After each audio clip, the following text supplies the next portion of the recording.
What a winter it has been for the Stars. A coaching change is finally completed. A legend's returning. Maternity leave ending hopefully soon. A few mainstays are out. A whole bunch of new faces are in. Training center news, stadium news, so much news. We're getting 2026 started with that today on CHGO Stars.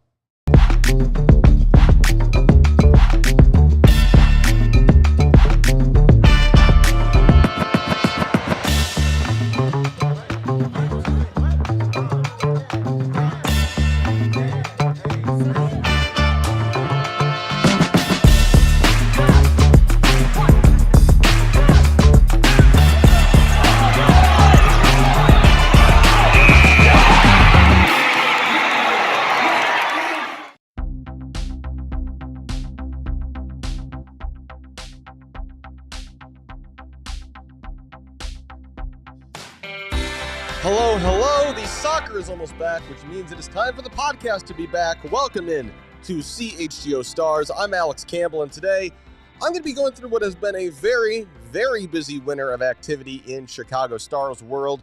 Yes, it is just me who you are stuck with today. I assume everybody has already forgotten last season. It's probably best for your health if you do. And so, we're going to put 2025 in the rear view. On to the future. It's got to be better, right? Well, we're going to have to see. We're still over, a month away from opening day for the Stars when they kick their season off in mid-March against Angel City.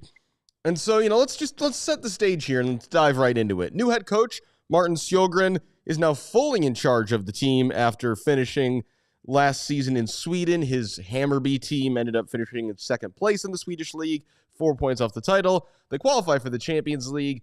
And then he makes his way finally to Chicago. So that's, step one of the offseason. Step two, Mallory Swanson had her baby. Congratulations to her and Dansby on the birth of their daughter, Josie James Swanson.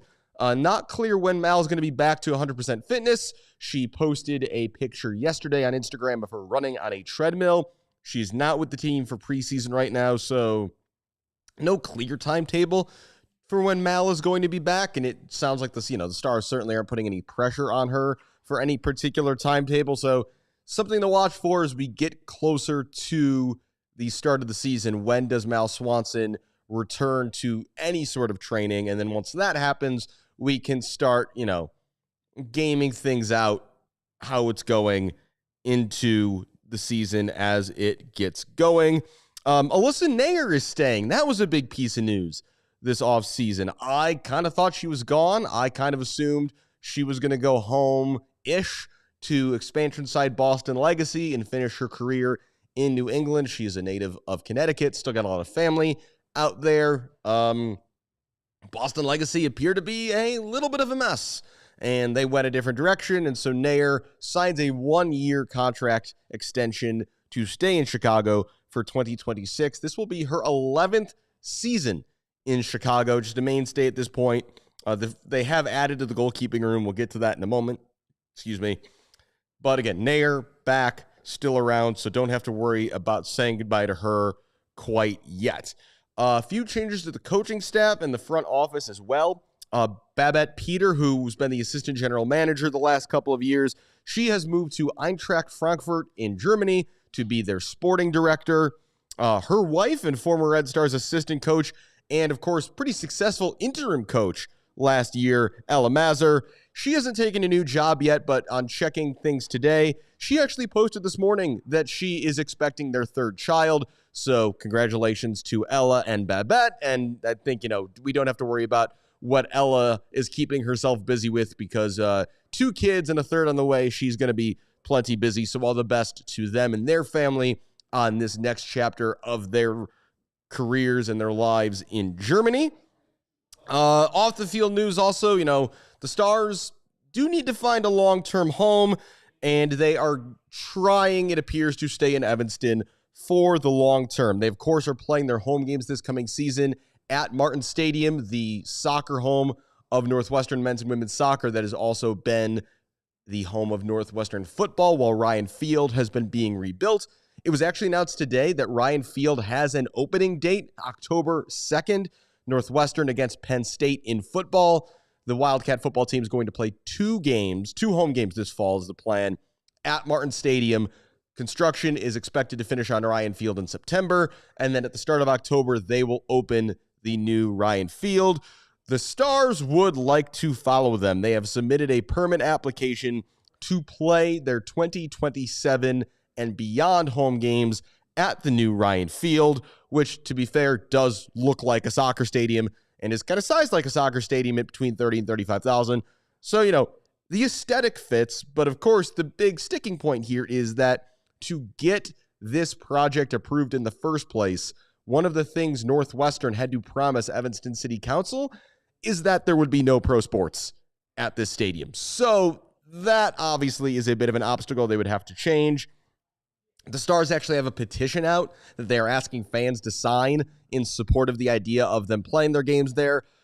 If you're familiar with Evanston, Illinois, you know that there are a few more NIMBY places in the world outside of California than Evanston. And so the NIMBYs are out in force saying all sorts of ridiculous things, like something like how a women's soccer team playing on campus at Northwestern would be disruptive to the entire northern suburbs, which is just a really, really ridiculous thing to say on a couple levels. First, the crowds aren't that big. I mean, I don't know how much damage any of these people think 5,000 WOSO fans can possibly do.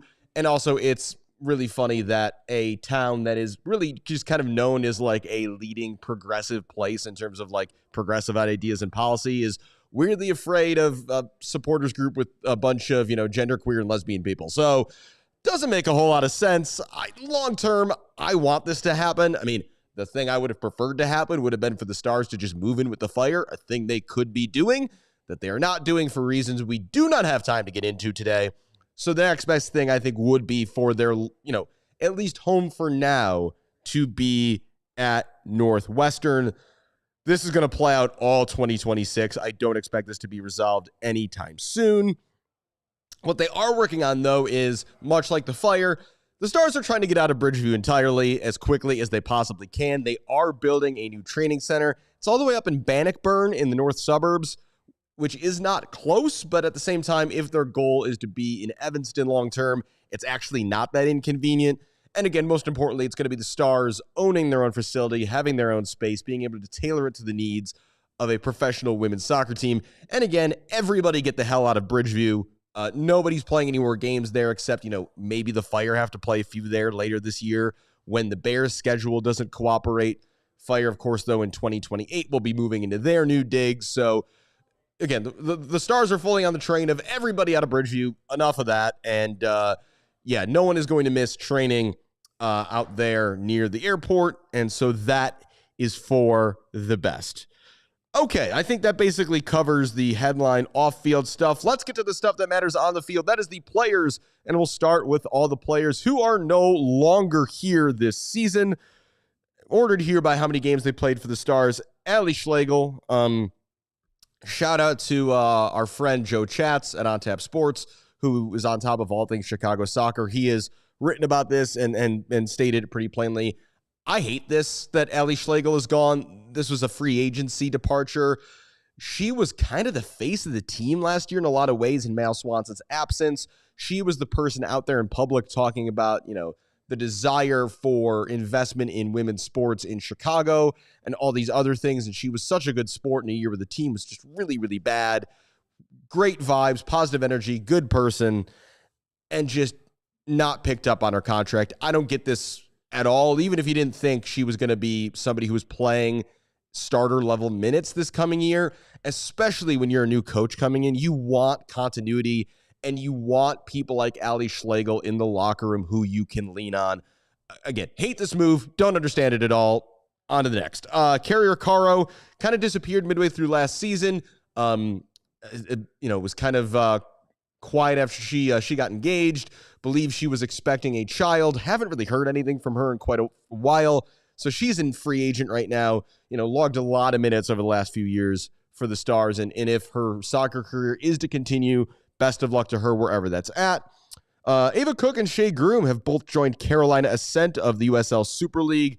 Shea Groom just, injuries just really, really derailed her time as a Star. I was shocked to see that she made 35 appearances for this team because I don't know when that happened with how hurt she was. Ava Cook was an ever-present for 2 years, got hurt, bad knee injury, came back and then couldn't get on the field last year despite the team having like no natural strikers. And she played most of her minutes as like a sub at left back. That didn't make much sense, but she is gone. The big departure, Ludmila, leading scorer for the Stars last year, at times the only real bright spot on the field, scored that absolutely ridiculous hat trick in the Soldier Field game.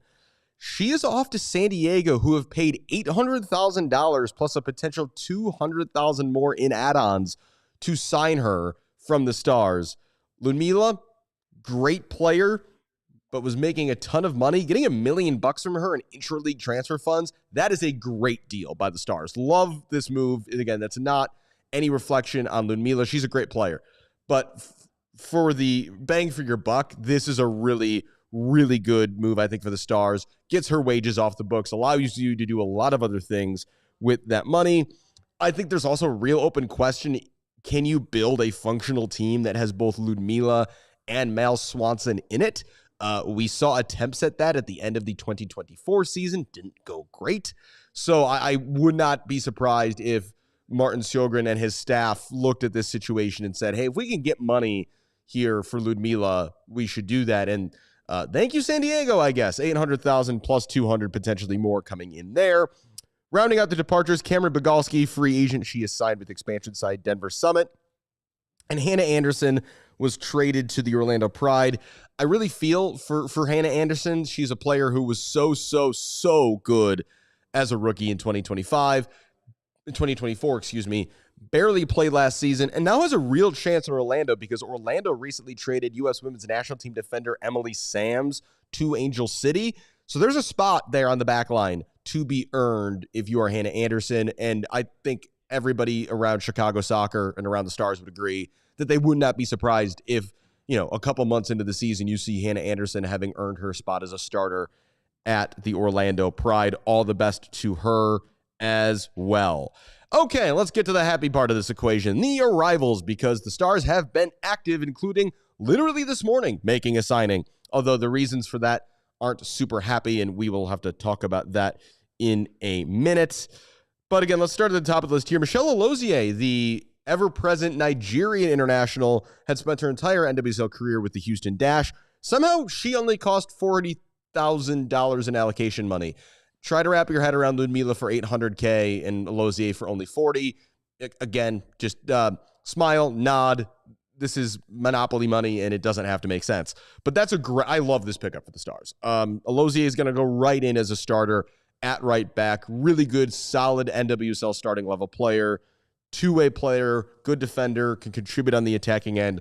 That's the highlight move of the offseason for the Stars, and I think it comes in a big position of need. They needed fullback help desperately this offseason, and Alozie is part of how they're going to get that. Brianna Pinto comes in from the North Carolina Courage. Not somebody who's going to score a whole lot of goals. She's kind of a 9.5, kind of a striker, attacking midfielder, tweener type. She scores 3 goals every year, though. She's done it for 4 years in a row for North Carolina, so that's just what she does. 90 games in 5 years for the Courage. She's going to be probably a depth piece, but she's also somebody who's going to work her butt off out there. Her work rate's great. She's a good presser off the ball. So, again, this is just really good, solid depth. Ryan Garris coming in from the Houston Dash. Ryan's a Naperville native, so this is a homecoming. She's, again, kind of a tweener, not really a winger, not really a left back.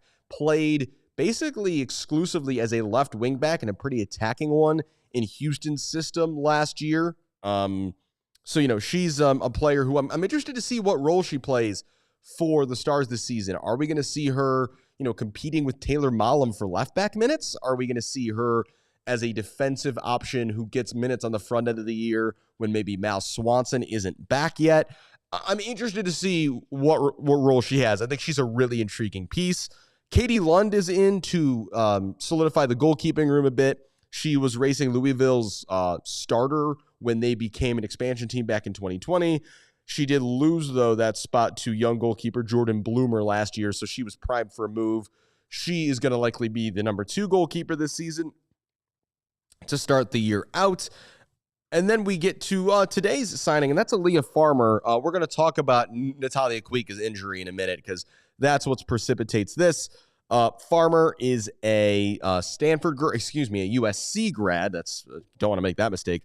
USC grad, can play at center back, right back, defensive midfield. She spent the first year of her professional career playing down in Liga MX Femenil for Tigres, biggest team in Mexico. So she's going to be helping solidify that defensive rotation and, again, offer some flexibility there. And then we have 3 rookies. Elise Evans out of Stanford, center back, really, really highly rated. Again, really solid young depth there for the Stars in a position of need. Noticing a theme here, the defense needed some reinforcement, and certainly Richard Fuse and co. have gone out and tried to address that this offseason. Tessa Delarose from North Carolina, left back / defensive midfielder, and then Emma Agizi from UCLA, kind of an all-action number 8 midfielder type. Be interesting to see if these players are given a chance, because that's kind of been a big criticism in recent years, is that sometimes young players on a team that hasn't been very good, it's been unfortunate that young players have not gotten more minutes. So lots of additions there, mostly on the defensive end, though again, I think that makes a lot of sense. In particular, Alozie Garris, I'm really excited to see what roles they have with the Stars this season. Do want to talk a minute about Natalia Kuika's ACL tear, which is just really brutal. She tore her ACL on the first day of preseason training. This following a year where she, battled multiple injuries, only played 7 games last year. And this is after, every year since 2019 as a pro, split between Europe and the Portland Thorns, she had played at least 22 games every year. That includes her first year as a Star. 2 seasons ago. And then last year, she can't stay healthy. Season-ending injury before the season even starts. Again, I think Aaliyah Farmer signing this morning, that is a direct response to this. That is, hey, we need somebody who can cover at center back and right back. We need to go get that player. So again, credit to Martin Sjogren and Richard Fuse for acting quickly. And again, this is a spot where, they've wanted to be deeper this season, and you can't feel sorry for yourself for too long when you lose a veteran, really high-level player like Kuika. You gotta fix the hole that now is in your squad. They've done that. Again, we don't know how much Farmer's going to end up playing for this team, but they've acted as they've needed to. Kuika also sitting on 99 caps for Finland, and you hope that this injury in no way impacts her ability to become a Centurion for the Finnish national team. Happy off-field news, though, in recent weeks is that Jamise Joseph made her debut for the U.S. women's national team and scored in a friendly against Chile. I think everybody around the Stars, and I'm sure I'm preaching to the choir here with Stars fans and NWSL fans in general, I think this is going to be a big year for Jamise Joseph. We saw glimpses of that last season, but I really think she's a player that the Stars can, Mal Swanson included, they can build around a player like Joseph. She's a young, really, really promising talent. I think a breakout year is on the cards this season. And I don't think there's any Star player I am more excited to watch this season than Jamise Joseph. I mean, I can't wait for Mal Swanson to be back, but we know what Mal can do. We know what Mal's ceiling looks like. She's the scorer of the gold medal winning goal in an Olympics. Mal Swanson kind of speaks for herself at this point, but I think we're going to see Jamise Joseph really take a big leap this season. And, her goal is going to be, and I don't think it's outlandish, as deep as the team is, her goal is going to be trying to make that 2027 U.S. women's national team roster, which is not going to be easy, certainly, but if that's possible, a big year this year would go a really, really long way to that.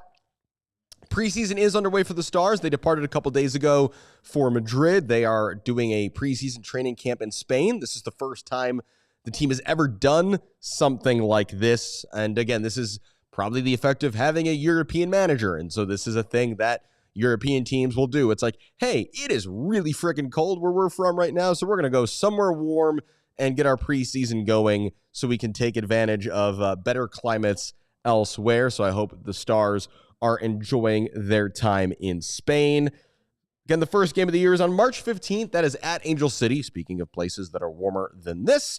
And then on March 22nd, the following weekend, the Stars will open their Northwestern schedule against the Kansas City Current, who, boy, have they had an interesting offseason for all sorts of reasons.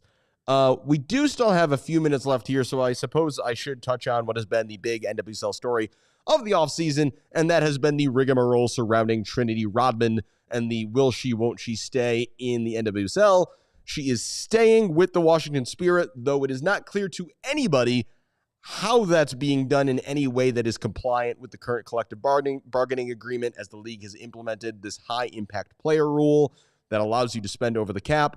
It's like, what if the MLS designated player rule, but weirder somehow? There's this whole list of criteria, and if you're not familiar with it, I'll illustrate it by saying that Catarina Macario, U.S. Women's National Team player, Chelsea player, does not currently qualify for this contract exemption under the high impact player rule as it has been publicly laid out so far, which is crazy. There was rumors that she wants to come to NWSL this winter, but the fact that she is not eligible for this, basically unlimited salary contract really makes it hard. Rodman is reportedly making $2 million a year.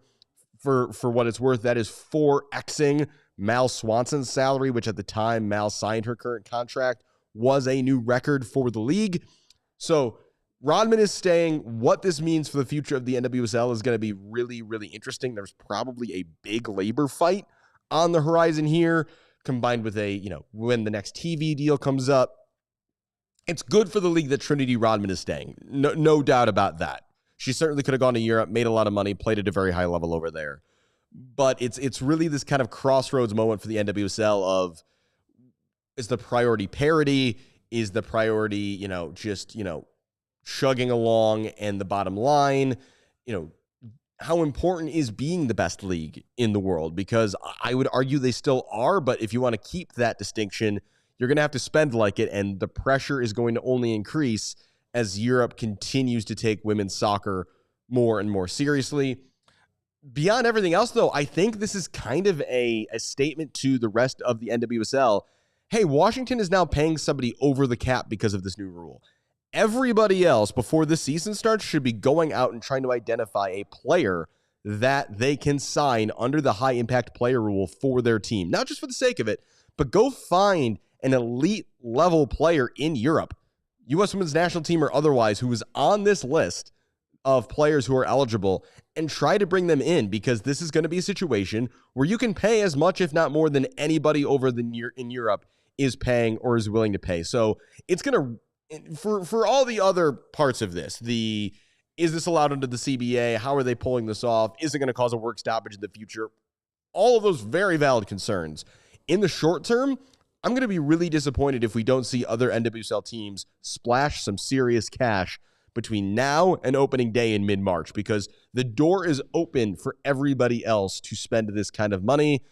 Ownership at most of these teams has this money to spend, given the place NWSL is at as a league. And I think it's going to say a lot about the direction the league wants to head, how owners of other teams who are not Michelle Kang, who she has shown she would spend all the money in the world. Like, we just had the Fire show recording here, and Joe Mansueto for the Fire is spending money on all sorts of fun things, like, renting out Recess in the West Loop for 6 weeks for a giant watch party that's the entire World Cup. That's just a thing he's spending the money on. Michelle Kang, who also owns London City Lionesses in England and Olympique Lyonnais Feminine, I think would be the possessive there in French. I don't speak any French. She's going to spend the money. She is pushing this league forward, and we're going to see what other owners are interested in kind of joining that club of people who want to be on the cutting edge of trying to push the NWSL into the future, or into a future where they want to be spending at a globally elite level. So that's going to be a big storyline throughout the season, I think, for the NWSL, particularly, though, in the next few weeks. On the Stars front, I think we're going to probably be about another month till our next show, because that show is going to be all about previewing the season, talking about the soccer, getting into the X's and O's. But I thought it was important to get into the studio today. Let's get all of the off-season news run down so that we don't have to rush through it in the season preview episode, and that episode can be about the soccer. Of course, there's a lot of time between now and then, so lots of other things can happen. Anything bombshell would elicit an emergency podcast, so keep an eye out for that.